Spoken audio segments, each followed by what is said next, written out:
The American poet Mary Oliver begins her poem Mindful with this sentence: "Every day I see or hear something that more or less kills me with delight." I love the hyperbole here, that she's so overcome with awe and wonder at the world that it feels as if the delight might kill her. That's more or less how I feel right about now. The month of May is such a longed-for time of the year in my part of the world. It seems like something between magic and a miracle that it's finally here. So welcome to a little ode to my favorite month, indeed favorite time of the year.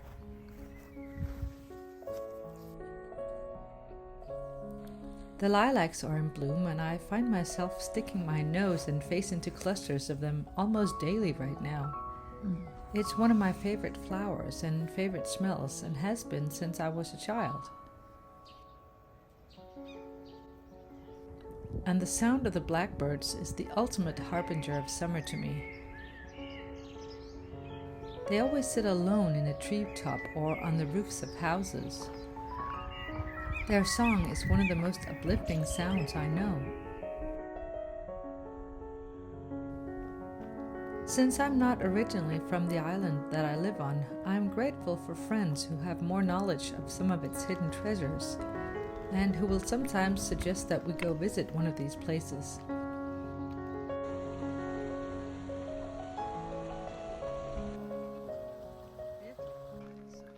One such place that I went to recently is simply called the Romantic Garden.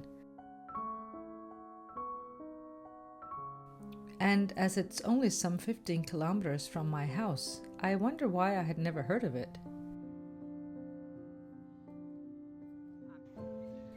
Judging by the emptiness of the place on the day that we went there, I suspect many other people around here have never heard of it either.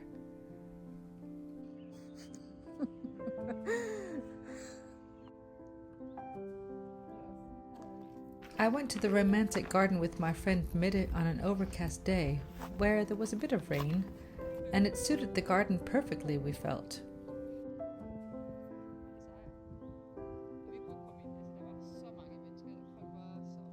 There was a ticket stand where nobody checked that we actually paid for a ticket, but of course we did, so as they'll be able to maintain the place.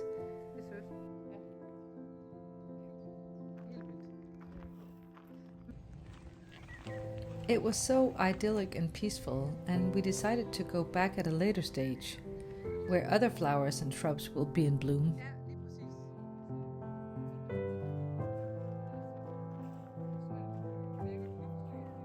I couldn't believe this garden existed so close by, and I'd never seen it before. It's exactly the kind of garden I could simply live in, never mind the upkeep that's required.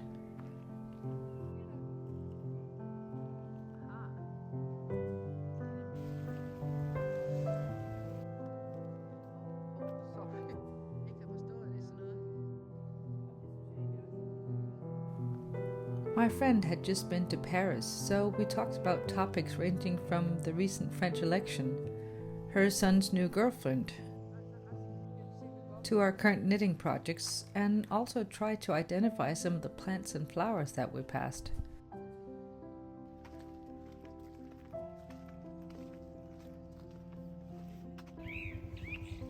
I later found out that the garden was established between 1793 and 1828 by a Johan Bülow, who was advisor to the Danish Crown Prince Frederik and who bought the estate of Scenic.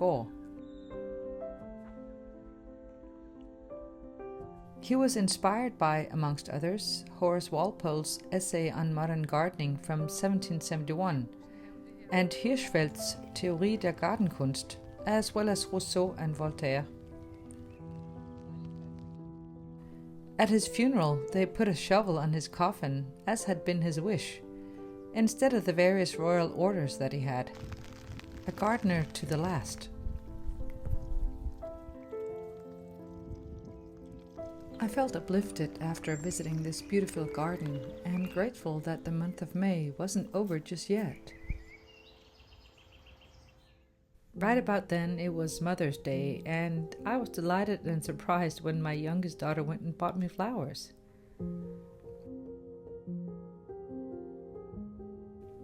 Even inside the house, everything looks nicer this time of year.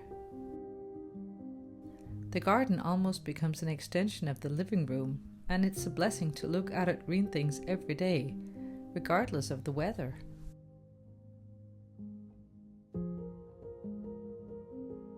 Well, I'm gonna take you for a little drive.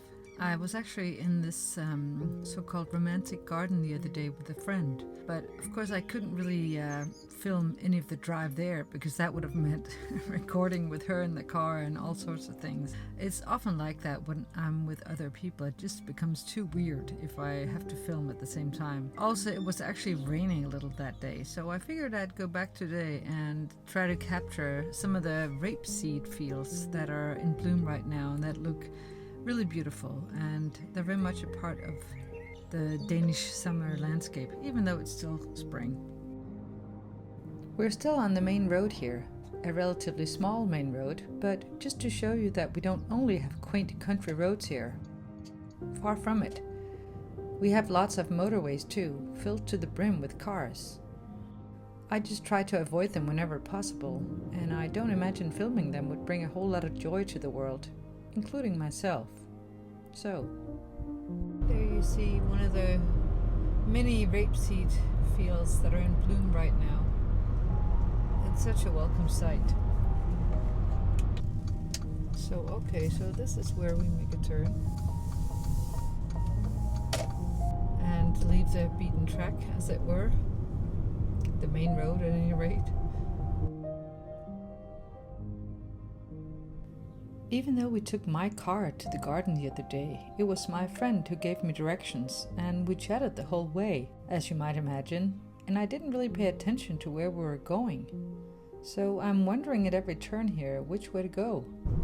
So these kinds of roads are the ones that I just appreciate most in Denmark. Like many other countries, the main roads are just awful.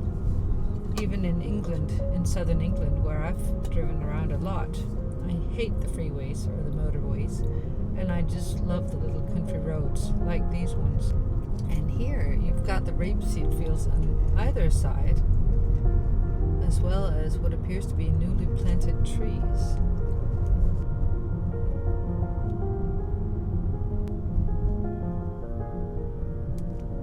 Okay, better take it slowly here because appear to meet pedestrians here. There's the freeway down there. Once you get out into the country and if you approach some of the estates that are there, you have these drives, these long drives with tall old trees planted on either side. I love the look of them. Also from far away, it's like they're so promising. You can tell that they lead up to something. Talking about promising, this is why I like this time of year so much. It holds so much promise still. The trees have just bloomed. Everything is just so fresh and lush and verdant. Okay, so I'm going to go down here first. Everyone I know has just been longing for this time of year in this country. We've waded through doom and gloom in the 6 to 8 months of winter, and it's not even proper winter, so this is just such a welcome time of year. There's just beauty in everything and around every corner, and that's why I wanted to drive back out here, to show you how green everything is right now, compared to the bleakness of winter, which to my mind lasts much longer than ought to be allowed. And there are so many hedges in the country filled with lilacs this time of year. I love that. They're in bloom in the garden as well, but of course not as abundant as out in the country. And it's just so beautiful. Another rapeseed field. Apparently there are two kinds, the ones that bloom in May and the ones that bloom in June. I think I remember mainly the ones that bloom in June from when I was a child. We always visited a particular part of Denmark called Mols, where they are abundant.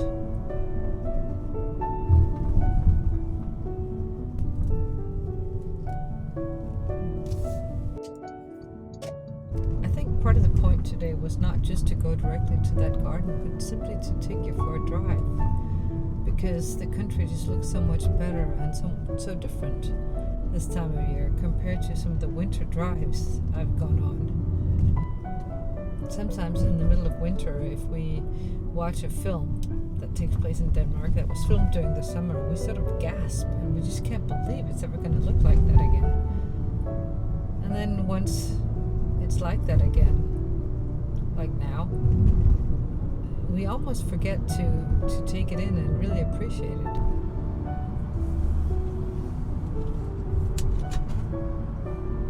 To drive slowly here. Remember, when it says 40 there, that's 40 kilometers. Not quite sure how much that is in miles, but maybe 28 or something. Not even.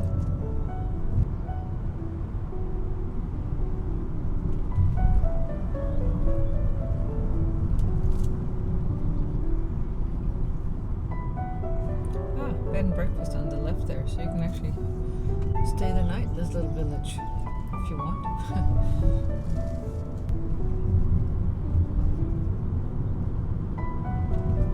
Cyclists coming up.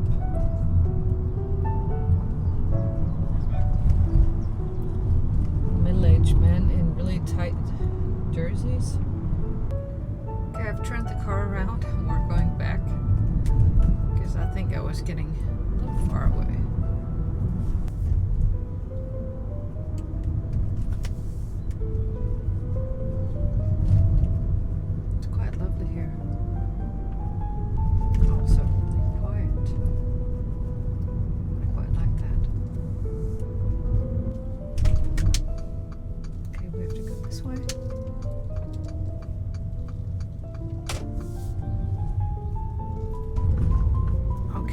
Out of the little village Devind and back to possibly that romantic garden I talked about. There's a common vehicle these days, a tractor.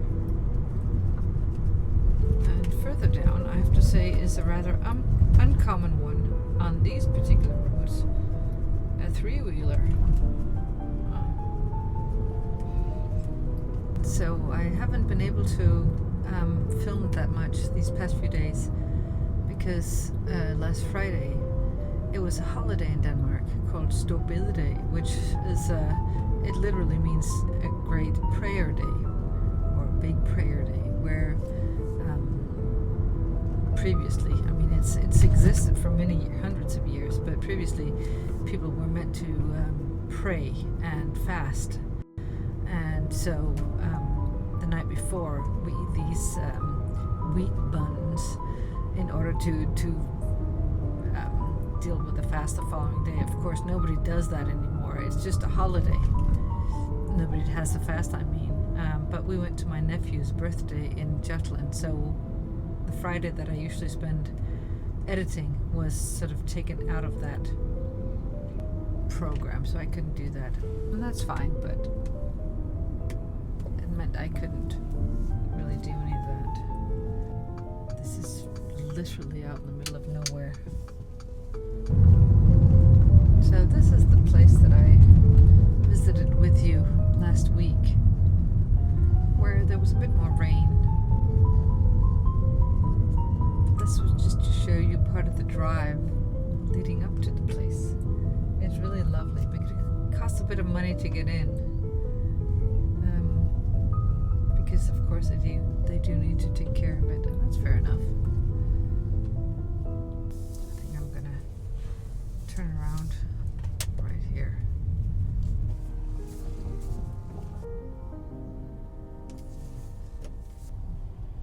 Beautiful place.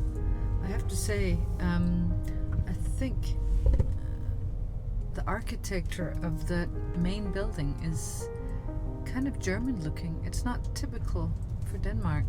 And I do remember seeing the name Bülow somewhere here, which is a German name originally, so that would make sense. Okay, so that was that. Sometimes if you drive by with your windows down, you can actually smell it. It has a very sort of sweet smell.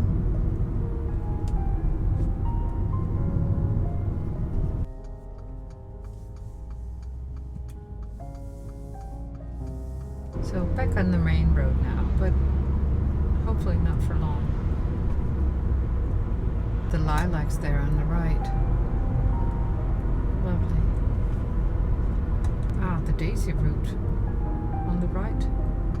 Not sure where we're going to end up, but right now it's fine.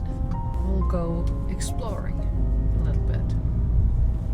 Potatoes and strawberries for sale on the right here. That's also a typical Danish thing here during the late spring and early summer, to be selling fruits and vegetables by the side of the road. This is the positive, well, one of the many positive aspects of filming. I tend to find myself in places I've never been before. Like here. If I've been here, I certainly don't remember.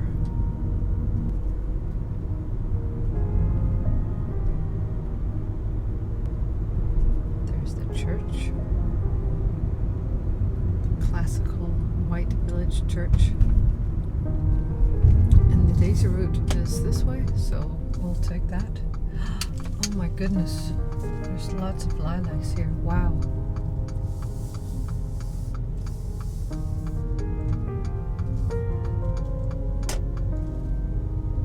See the hedges are cut so that we can drive here on the right, but I'm glad they're not pulled down. It's one of the things I like about England as well. They have these natural hedges. Okay, so the daisy route is to the right. The daisy route is a particularly scenic route, so it's certainly not the fastest way, but it's the most scenic way. And there you see the Danish flag again. And that's not because people are especially patriotic, that's because they have vegetables or something to sell. Okay, I think I can safely say I haven't been here before either. I think we're going to go this way, because otherwise it's going to be a very long drive, and I'm not sure how to get home. Now I can actually smell the rapeseed from that field on the left there, because the window's down. Very unusual smell, or very particular smell, I guess.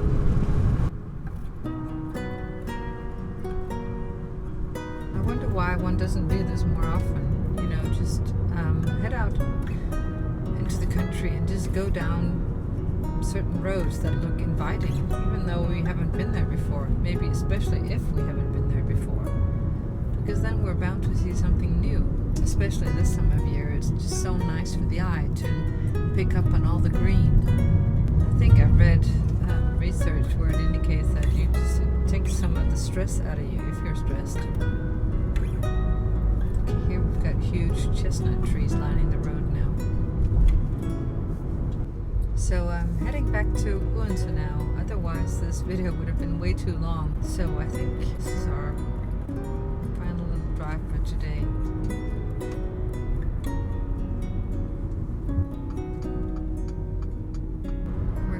To the little town of Munkebo, which is just about 10 kilometers outside of the town that I live in, or city. These little roads, now I just take them for granted, but when I lived in the States, back when I was a teenager, I can still remember how I felt when I went to Denmark over the summer. It seemed like some kind of Legoland to me, just tiny, miniature, cutesy roads and houses. Of course, that's not all there is to it, but compared to the huge roads and buildings and malls and parking lots of the United States, a lot of Denmark is not actually like that. So there's the fjord. This is a lovely part of the town. It's a cute house. So I'm back home now. It's a beautiful May evening, and I want to say thank you so much for watching.